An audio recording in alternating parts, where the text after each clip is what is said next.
For me, the whole question about pests and diseases, full stop, end of conversation, is why is the plant susceptible in the first place? I don't care what it's called. Honestly, I don't really care. I don't know, actually. I never had to learn, because usually if you look at the system, you can figure out why the plant's weak in the first place and solve it, and then it's not a problem. So that's what got me all started in the first place, because I was a farmer, and we had lots of diseases and pests, and I wasn't making a living. And I had to figure out how to make a living, because I had a family to feed instead of just myself. So create immunity. What's that? Create immunity.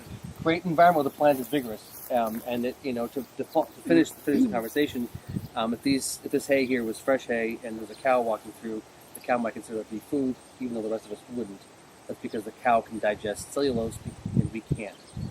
And in that same manner, insects can digest certain compounds, or can't in this case, certain compounds that we can digest. So a thrip or a beetle, like the squash vine borer, whose vine borer was it? Your vine borer?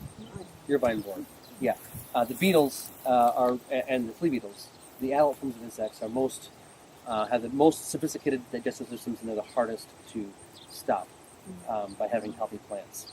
The bacterial spot and Phytophthora, Rhizoctonia, Pippy, and things that people may have heard of that, those are pretty easy to stop. And the larval forms of insects are easy to stop too. We'll look at some of the squashes over there, the melons, cucumbers that have the powdery mildew. That's an airborne fungus. Those are a little bit harder to stop, and then the beetles are the hardest.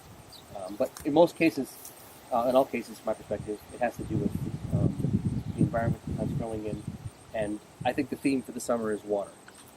It's something really, really rudimentary and simple. The barer your soil, the more uncovered your soil, the bigger problems you're going to have with water.